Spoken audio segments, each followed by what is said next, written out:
Greetings, everyone. Hope all of you are having an absolutely fantastic day. A couple of days ago, Alchemia Interactive released their trailer for the Gothic remake that they've been working on. A lot of you have reached out asking for my thoughts, so I figured I might as well make a video on it. Keep in mind, I have never played any of the Gothic series, so I'm going to be approaching this video as a fan of video games in general, not as a fan specifically of the Gothic series. Before we dive into more information about the Gothic trailer, I'll review some history to help you understand how this remake came about. Then I'll provide an overview of what's new and exciting in the game. Finally, I'll provide my thoughts on what we know thus far. There are chapters below for those who prefer to skip around. I'll definitely be covering more about this game, so if you're interested, be sure to leave a like down below and subscribe so you receive all of the content. Many of you may not be aware that at the end of June, Piranha Bytes officially closed. A few of the devs have spun off and created their own studio, but there's no announcement as of yet regarding what they will be working on. Ironically, the Gothic remake is somewhat tied into the reason Piranha Bytes went belly up. THQ Nordic purchased Piranha Bytes back in May 2019, and then in December, THQ Barcelona, the Spanish branch of the publisher, released a game demo for Gothic to see if there was appetite for a complete remake. There was a massive response, and it was clear to THQ Nordic that an updated Gothic game would be a big hit. To be clear for those that played the demo, this remake has been completely redesigned since that time, so it will not feel familiar when you play it.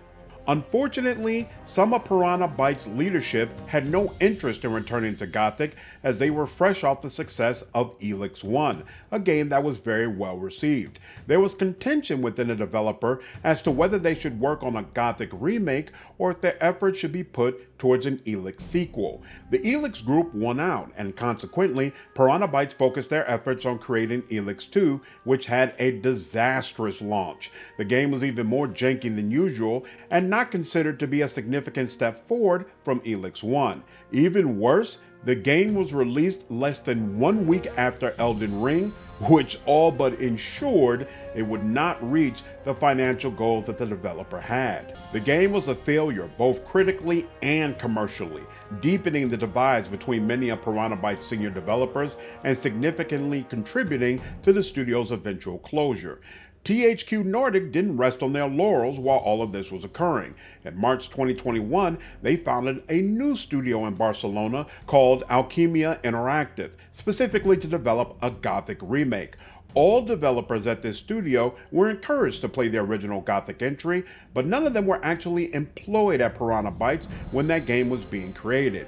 That being said, many of them had previously worked on mods for Gothic 1 and 2, so there was already a strong familiarity with the series. After Piranha Bytes shut down, many of the developers joined the Alchemia studio to assist with the Gothic remake. Alright, now you are completely up to date on how this remake came about. So let's dive into some information about what you can expect from the game. I'm going to pull from what we've learned from the trailer, but I'm also going to include some tidbits that Alchemia has released prior to this trailer coming about. The main story of the game is not going to change. Humans are engaged in a brutal conflict against orcs. To fight back, the king needs magical ore that can be used to make more powerful weapons. Consequently, every man who has committed a crime of any kind is sent to the mines to assist in retrieving more of this ore. Obviously, many people would find this situation unfair and attempt to escape, so the king sent 12 powerful mages to erect a magical dome over the colony and ensure everyone is held there. For reasons that are not clear, the creation of this barrier goes horribly wrong, and instead of just covering the mine, it covers the entire valley, trapping the magicians in with the convicts. The chaos that ensues allows the convicts to kill their guards and take control of the mining colony, which forces the king to now barter with them as equals. 3 factions spring up from the wreckage of this takeover. The old camp wants to continue trading ore with the king in exchange for goods. The new camp refuses to trade their ore and instead wants to use it as an explosive to destroy the magic barrier and hopefully achieve true freedom. The Brotherhood of the Sleeper believes that a new deity, referred to as the Sleeper, can help everyone escape from the colony and focuses their efforts on its worship. While it doesn't appear the main story will change, there will be additional dialogue added throughout the game. Unlike a lot of similar games, in Gothic, the dialogue choices you make can significantly alter the course of a conversation, so you really have to choose your options carefully. The remake will have voice acting in German, English, Polish, and Russian. For the German edition, Alchemia will use the original voice actors as much as possible. There will be text-based localizations for Chinese, French, Italian, Japanese, Korean, and Spanish languages. Kai Rosenkrantz, the composer for the original Gothic game, will return for the remake to reinterpret some of the original soundtrack while also adding additional music. According to Alchemia, the heart of the changes that they're making to the game have to do with AI. They've created an algorithm that decides which animation sequences are triggered so that the movements of both your character and NPCs appear more realistic. They refer to the game as a complex live simulation that will be beyond what players have seen in any other game to date. This AI applies both to the humans that make up the 3 different factions within the colony and the beasts that are roaming outside its walls. They live out their lives completely separate from you, and that should be readily apparent everywhere you look.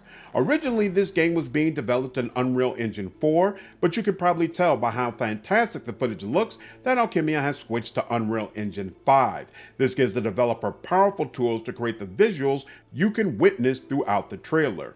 One disadvantage of using Unreal Engine 5 is that it's not particularly friendly to modders.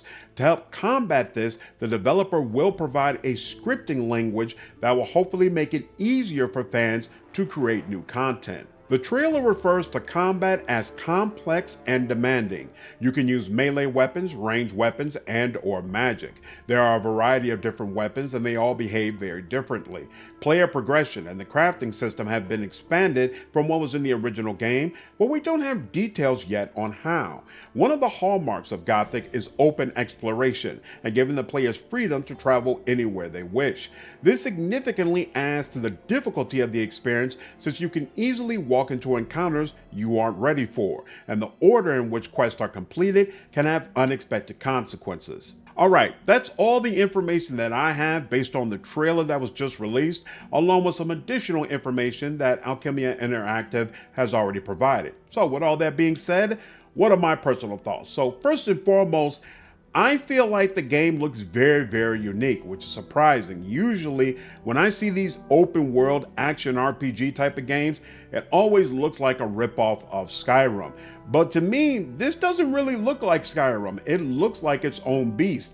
And I've heard very good things about how unique and experienced Gothic is. So that makes me really excited that hopefully Alchemia has been able to capture the spirit of that and is going to be able to provide us an experience that's wholly different from what we've seen in Skyrim. I also really like the premise of this game. I feel like there should be a ton of opportunities to provide interesting dialogue and interactions, and I'm interested to find out where the story goes. I'm not sure if Alchemia is going to stick strictly to what Piranha Bytes did in the past, or if they're going to give their own spin on the tale, but I feel like regardless, they've got a really solid foundation to provide some interesting experiences for the players. So that alone, I mean, you all already know, story, dialogue, interaction, those are the things that matter the most to me. So just that storyline in and of itself makes me really interested in the game.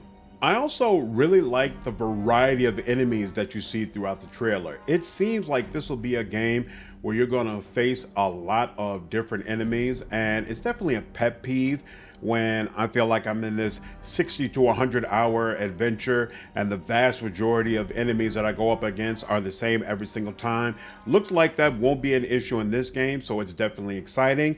There are some things that give me pause about the trailer and what I've heard thus far, though. Personally, I prefer party based games. I love having party members that you develop friendships with, potentially romances, and I just like having multiple people on my team who I can figure out their mechanics and their gear and all that kind of stuff.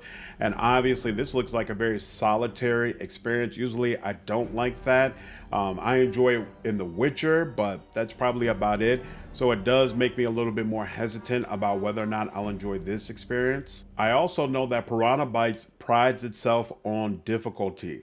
And I played Elix 2, but I never played Elix 1 or the original Gothic games. And my concern is whether or not the difficulty limits what kind of builds are viable in these games. I'm almost thinking that I'd like to play someone who's a pure archer or perhaps even a pure mage, but in a game that's much more difficult where you could potentially be surrounded by high level enemies that are difficult to take out, it seems like this might lend itself to you throwing on some heavy armor and having either a weapon and a shield or a two-handed weapon. And so I'm really going to be curious to find out how many different builds are actually viable for you to play the game with. Can I be the type of character that tries to take out enemies from afar basically all the time? Do you have to use hybrid builds? Things of that nature. And that kind of dovetails into another concern I have regarding the game. Not really for myself, because I don't really mind the challenge. I actually had a great time with Elix 2, even though that could be challenging in the beginning. But I'm just curious if the experience of Gothic is going to be too difficult for the modern player. It at least seems like Alchemia wants to keep the original spirit of the games, right? And the original spirit of the games was, we throw you into this wide open place, we let you explore, we let you make mistakes, and the game doesn't hold your hand at all. And that's very, very appealing to an old school player. Not all that appealing to a lot of players that are used to more recent experiences. So it's not clear yet whether or not Alchemia is going to go all the way and just try to keep that full true spirit of what Gothic was supposed to be, or if they're going to try to line it up and make things easier for a more modern player. I'll be really curious also to find out what they mean when they say they've expanded on player progression. Is that their way of saying we've made things easier and you'll be able to face some of the harder creatures much faster than you could in the original game? Or does it mean something completely different? We'll find out. Also, while I am really excited about the premise of the game, I think whether or not it actually turns out good will almost completely depend on how good the factions are. Again, I've never played the original game, so I don't know how well the writing holds up as far as developing those factions, making it interesting to figure out who you're going to side with, who you're going to side against. And I don't know if the relationship between all of them holds up throughout the game, or if it's really just really interesting in the initial experience, but once you pick one, all of it kind of falls apart. So whether or not they're able to make that interesting throughout your adventure, I think it's going to say a lot in regards to how well the premise holds up. While the original Gothic game was a PC experience, Alchemia is definitely making this remake to be cross-platform. So it's going to be on PC, PlayStation, and Xbox, which for me brings up serious questions about what is the PC experience going to be like. I think all too often we see that when a game is created across all the platforms, the PC gets the short end of the stick. Now, I would think that they would probably realize most of the people who were fans of the original Gothic game would be heavy PC players, and they would really want to focus on making sure that experience was up to par, but you can never be sure. And so it's definitely a concern for me whether or not the PC experience is going to be equal to, or hopefully even better than, what players get on consoles. And that'll be something that I'm looking out for. And the last aspect of looking at all of this that gives me pause is just, we don't really know Alchemia Interactive. This will be their very first game. It's hard to trust a brand new developer, and so it'll be very, very interesting to find out if they're actually up to the task that's been placed before them. But just to rehash, I gotta admit, all of this is very exciting to me. I think it looks really, really cool. Getting another game that's on Unreal Engine 5 that's based around exploration, dialogue, building up your character. I think it looks fantastic. There's no question in my mind that I'll be playing this, that I'll be following it, that I'll be keeping all of you updated. And yeah, at the end of the day, I'm glad that they're making it. So I would love to hear your thoughts. Were you excited about the trailer, especially if you played the original Gothic game? Does it seem to you like they're going to stick to the original spirit of the games, or do you have concerns or reservations that maybe I didn't bring up? Would love to hear it. Again, if you enjoyed this video, please leave a like down below. Subscribe to the channel. If you haven't already, we'll absolutely be doing more Gothic content. Hope all of you enjoyed this video, and I'll see you in the next one. Take care.